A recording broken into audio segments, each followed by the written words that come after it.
शब्दों में प्रेषित किया जाए कि इस सत्र में इकट्ठे हुए हरियाणा विधानसभा के सदस्य उस अभिभाषण के लिए राज्यपाल महोदय के अत्यंत कृतज्ञ हैं जो उन्होंने 7 मार्च 2025 को प्रातः 11 बजे सदन में देने की कृपा की है।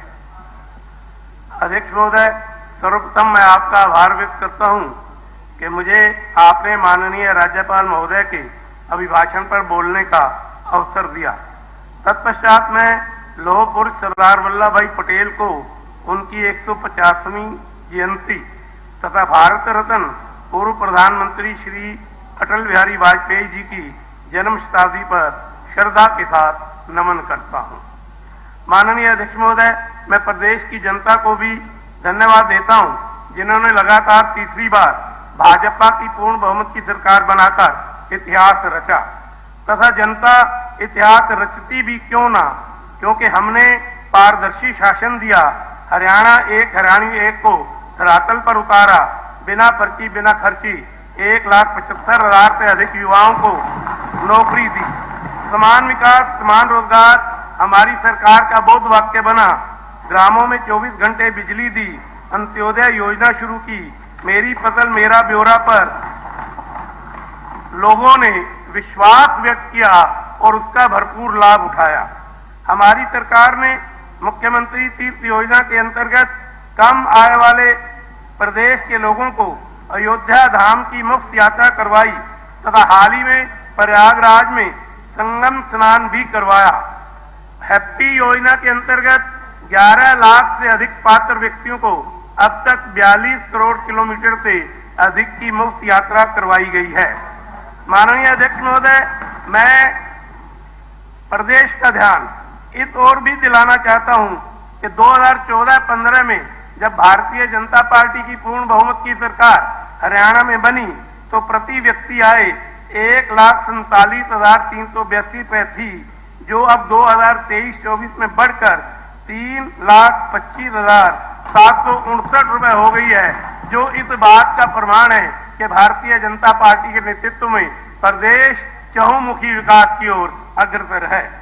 इसके साथ ही हमने प्रदेश में दी जाने वाली वृद्धावस्था पेंशन, विधवा तथा विकलांग पेंशन जो 3,000 रुपए दे रहे हैं, वृद्धावस्था समान भत्ता पेंशन, वो देश में किसी भी प्रदेश में दी जाने वाली सम्मान भत्ता पेंशन से अधिक है। और अब इसमें हमने 10 दिव्यांग श्रेणियों को भी शामिल कर लिया है ताकि वो भी इसका लाभ उठा सके। हमारी सरकार का ध्यान किसान के कल्याण पर सदैव केंद्रित रहा है। न्यूनतम समर्थन मूल्य पर 24 फसलों को खरीदा जा रहा है, जो केवल और केवल सारे भारतवर्ष में हरियाणा प्रदेश में ही हो रहा है और उसका भुगतान भी समय पर किया जाता है। और इतिहास में ये पहली बार हुआ कि इस वर्ष मानसून खरीफ के समय थोड़ा देरी से थी, पानी की दिक्कत थी, किसानों को 2,000 रुपए प्रति एकड़ का बोनस दिया ताकि किसान अपनी फसल की बिजाई कर सके। और इससे बड़ा किसान हितैषी होने का प्रमाण क्या हो सकता है कि हमने प्रधानमंत्री किसान सम्मान निधि में 20,24,000 किसानों को लगभग 6,563 करोड़ रुपए की राशि दी है। और जैविक खेती जो माननीय प्रधानमंत्री श्रीमान नरेंद्र भाई मोदी जी का एक ड्रीम प्रोजेक्ट है कि इसको बढ़ावा दिया जाना चाहिए। ये समय की मांग है कि जैविक खेती को बढ़ावा दिया जाए, क्योंकि हम अत्यधिक रासायनिक खाद का प्रयोग करके, अत्यधिक कीड़ेमार दवाई का प्रयोग करके, अत्यधिक खरपतवार नाशक का प्रयोग करके जमीन के स्वास्थ्य को खराब कर रहे हैं, सब सॉइल वाटर को खराब कर रहे हैं और प्रदूषण को बढ़ावा दे रहे हैं। इसलिए जैविक खेती की ओर अग्रसर होना, प्राकृतिक खेती की ओर अग्रसर होना, ये समय की बहुत बड़ी आवश्यकता है। और प्रधानमंत्री श्रीमान नरेंद्र भाई मोदी जी की बात को स्वीकार करते हुए हरियाणा सरकार ने भी प्राकृतिक खेती पोर्टल पर 24,000 किसानों ने जो पंजीकरण करवाया है, उसका लाभ किसान के साथ साथ उपभोक्ता भी उठा सके, उसके पीछे का हेतु ये है। और ऐसी बीमारियां जो इलाज जिसका संभव नहीं है, उसका केवल और केवल एक ही कारण है कि हम रासायनिक खाद, खरपतवार नाशक और कीड़े मार दवाई का अत्यधिक प्रयोग कर रहे हैं और उसके रेजिडुअल इफेक्ट के कारण हमारे शरीर में अनेक विकृतियां पैदा हो रही हैं। और किसान हितैषी होने का प्रमाण हरियाणा सरकार ने समय समय पर दिया। हम जो मुआवजा की राशि दे रहे हैं वो देश में सर्वाधिक है और इसके साथ ही भावांतर भरपाई देने वाला भारत अकेला एक ऐसा प्रदेश है, किसान किसी भी सूरत में घाटे में न जाए, हम उसको भावांतर भरपाई योजना देकर उसके नुकसान की भरपाई करने का प्रयास कर रहे हैं। और इसी तरह आदि बजरी बांध के निर्माण के लिए हमने हिमाचल प्रदेश के साथ एक समझौता ज्ञापन किया है ताकि सरस्वती नदी को साल के 12 महीने चलाया जा सके। और जैसा कि आधी दुनिया महिलाओं की है, महिलाओं का भी उतना ही अधिकार है जितना पुरुषों का है।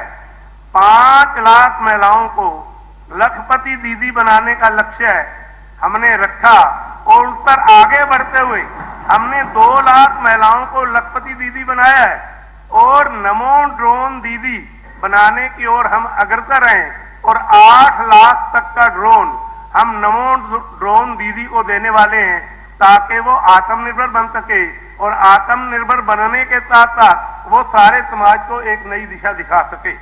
माननीय प्रधानमंत्री श्रीमान नरेंद्र भाई मोदी ने देश की आधी आबादी को सशक्त बनाने के लिए 9 दिसंबर 2024 को बीमा सखी योजना की शुरुआत की थी और हमारी हरियाणा सरकार ने पंचायती राज संस्थाओं में महिलाओं को 50% आरक्षण देकर अपनी मंशा को स्पष्ट किया है कि समाज में महिलाओं की भी समान जिम्मेवारी है, उनको समान अधिकार हैं और उनको कार्य करने के अवसर, अपनी प्रतिभा को दिखाने का अवसर दिया जाना चाहिए।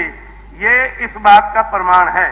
प्रदेश में लगभग 1,20,000 अनुबंधित कर्मचारियों को सेवानिवृत्ति की तिथि तक सुरक्षा प्रदान की गई है। हमारी सरकार युवाओं के प्रति उसकी प्रतिबद्धता क्या है, ये इस बात का प्रमाण है। और हमारे देश के युवाओं ने खेलों में देश में भी और विदेश में भी भारतवर्ष का नाम रोशन किया है। अनेक प्रकार के मेडल, चाहे वो गोल्ड हो, चाहे सिल्वर हो, ब्रॉन्ज हो, वो लाए हैं। और जो हमारा युवा खिलाड़ी देश का और प्रदेश का नाम रोशन कर रहा है, उनके खाते में अब तक हम 593 करोड़ की नगद राशि पुरस्कार के रूप में उनको दे चुके हैं। नई राष्ट्रीय शिक्षा नीति की खूब बात हुई। 2030 को इसको सारे देश में लागू करना है, ऐसा केंद्रीय शिक्षा मंत्री और प्रधानमंत्री जी की इच्छा थी, परंतु हरियाणा किसी भी काम में पीछे नहीं रहता। हमने 2024-25 तक के शैक्षणिक सत्र में इसे लागू कर दिया है और साथ ही स्नातक स्तर की छात्राओं को ट्यूशन फीस माफ की जा रही है और शिक्षा के क्षेत्र में क्रांतिकारी बदलाव लाने के लिए संस्कृति मॉडल स्कूल के साथ साथ पीएम श्री विद्यालय हमने 250 की संख्या में खोले हैं ताकि हम बच्चों को अच्छी से अच्छी शिक्षा दे सकें। स्वास्थ्य हर एक के लिए आवश्यकता है। स्वस्थ शरीर में ही स्वस्थ मन का विकास होता है और इसी को लागू करते हुए देश के यशस्वी प्रधानमंत्री श्रीमान नरेंद्र भाई मोदी ने 55 करोड़ लोगों के लिए आयुष्मान कार्ड देने की व्यवस्था की ताकि वो 5 लाख तक का अपना इलाज करवा सकें। हमने उसी दिशा में आगे बढ़ते हुए माननीय पूर्व मुख्यमंत्री श्रीमान मनोहर लाल जी ने जिन परिवारों की आय 1,80,000 से कम है, उनको चिरायु आयुष्मान कार्ड दिया ताकि वो भी चिकित्सा सुविधा का लाभ उठा सकें। और इस सारे तंत्र को मजबूत करने के लिए, इसमें नई ऊर्जा देने के लिए हमने हर जिले में मेडिकल कॉलेज हो, इस बात की घोषणा की थी। 15 मेडिकल कॉलेज चल रहे हैं, 11 जिलों में मेडिकल कॉलेज का निर्माण हो रहा है और हमने अंबाला छावनी में अटल कैंसर देखभाल केंद्र शुरू किया है, जो अपने आप में एक उदाहरण है। इसी तरह कुरुक्षेत्र में अपनी पुरानी आयुर्वेदिक चिकित्सा पद्धति उसको आगे बढ़ाने के लिए, उसमें अनुसंधान करने के लिए हमने पहला आयुष विश्वविद्यालय स्थापित किया। अध्यक्ष महोदय, मैं ये जानकारी देना चाहता हूं कि प्रदेश में सड़कों का जाल बिछाया जा रहा है, सड़कों को सुदृढ़ीकरण किया जा रहा है, नई सड़कें बनाई जा रही हैं, ऊपरगामी पुल बनाए जा रहे हैं, अंडरपास बनाए जा रहे हैं। और पिछले वर्ष, क्योंकि हम समान विकास समान रोजगार में विश्वास करने वाली सरकार हैं, हमने हर विधायक को 2-2 बार 25-25 करोड़ रुपए की राशि दी ताकि वो अपने क्षेत्र की सड़कों को ठीक करवा सके। और आज तक किसी भी सरकार ने यह नहीं सोचा था कि किसान के खेत में जाने वाला रास्ता वो ठीक होना चाहिए। हमारे पूर्व मुख्यमंत्री माननीय मनोहर लाल जी ने इसके ऊपर चिंता की और उन्होंने खेत खलिहान के रास्ते पक्के हों, हर विधायक को 15 किलोमीटर का एरिया हर साल दिया। और आज किसान जब बरसात के मौसम में रेनी सीजन में वहां से अपने ट्रैक्टर ट्राली लेकर बड़े सुविधाजनक तरीके से निकलता है, तो मनोहर लाल सरकार की, भारतीय जनता पार्टी की सरकार की भूरी भूरी प्रशंसा करता है। सरकार ने अवैध कॉलोनियों को वैध करने का निर्णय लिया। 2015 से अब तक सारे प्रदेश में 2145 कॉलोनियां वैध की जा चुकी हैं और उन वैध कॉलोनियों में आधारभूत सुविधा, मूलभूत सुविधा जिसके बिना व्यक्ति रह नहीं सकता, चाहे वो पानी की सप्लाई की सुविधा हो, चाहे वो नाली की सुविधा हो, चाहे वो सीवरेज की सुविधा हो, चाहे वो पक्की गली या सड़क की सुविधा हो, वो देने का काम हमने किया।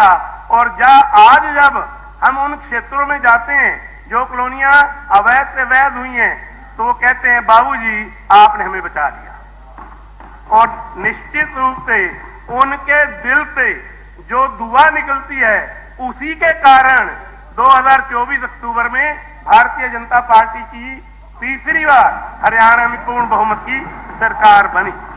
प्रदेश में मुख्यमंत्री शहरी आवास योजना, मुख्यमंत्री ग्रामीण आवास योजना के अंतर्गत पात्र व्यक्तियों को प्लाट दिए गए हैं। और मोदी 3 के कार्यकाल में मोदी जी ने जो निर्णय लिया था कि हम 70 वर्ष से अधिक आयु के लोगों को आयुष्मान भारत की सुविधा देंगे, हरियाणा में हमने वो सुविधा देनी प्रदान कर दी है। और किडनी रोगियों के लिए मुफ्त डायलिसिस की सेवा आज हरियाणा में मिल रही है। 3 नए आपराधिक कानून, भारतीय दंड संहिता को न्याय संहिता में बदलने का काम किया। नाम से ही पता चलता है कि हम क्या करने चाहते हैं। अपने ये तीनों नए आपराधिक कानूनों को लागू करने वाला हरियाणा पहला राज्य हो, ऐसा बनने की ओर हम अग्रसर हैं। हिसार में महाराजा अग्रसेन जी के नाम पर प्रदेश का पहला हवाई अड्डा, हम हवाई नक्शे पर भारतीय जनता पार्टी की ही सरकार में आए हैं, इससे पहले किसी ने सुध नहीं ली थी और बनाया गया है। अंबाला में भी 20 एकड़ में घरेलू एयरपोर्ट की स्थापना की जा रही है। क्या कोई कल्पना कर सकता था 2014 से पहले कि गांव के लोगों को, एमएसएमई के लोगों को, नगर के लोगों को, उद्योगपतियों को, छोटे कारीगर को 24 घंटे बिजली दी जा सकती है? शायद कल्पना से भी परे की बात थी, परंतु भारतीय जनता पार्टी की सरकार ने उस कल्पना को वास्तविकता में बदला और 5870 गांवों में 24 घंटे बिजली दी जा रही है और उद्योगों के लिए भी बिजली की कोई कमी नहीं है। और उद्योगों को राहत देने के लिए ईज ऑफ डूइंग बिजनेस का इकोसिस्टम तैयार किया गया है।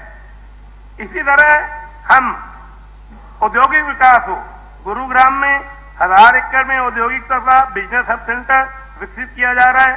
खरखोदा में 3300 एकड़ भूमि पर और सोहना में 1400 एकड़ में औद्योगिक मॉडल टाउनशिप विकसित की जा रही है। और भारतीय जनता पार्टी कभी भी सत्याग्रहियों को भूलती नहीं, उनका मान सम्मान करती है।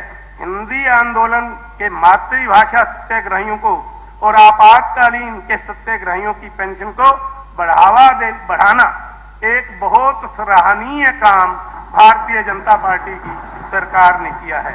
अमृत सरोवर योजना के तहत, फ्री पॉन्ड सिस्टम के तहत जो हमने पौंड प्राधिकरण बनाया है, गांव के तालाबों को साफ रखने का काम हम कर रहे हैं।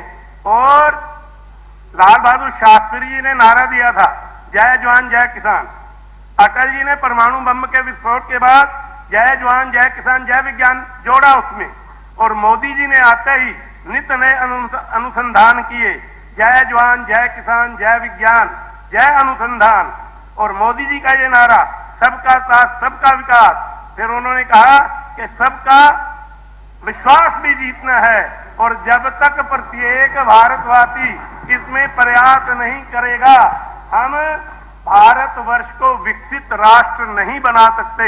सबका साथ सबका विकास सबका विश्वास सबका प्रयास करते हुए हम 2047 को भारत 2047 तक भारत को विकसित राष्ट्र बनाने का संकल्प लें। और मेरी विधानसभा, हरियाणा विधानसभा का प्रत्येक सदस्य इसमें सकारात्मक सहयोग देगा, तो मैं आपको विश्वास दिलाता हूं अध्यक्ष महोदय कि 2047 तक हम विकसित भारत बनेंगे। बहुत बहुत धन्यवाद।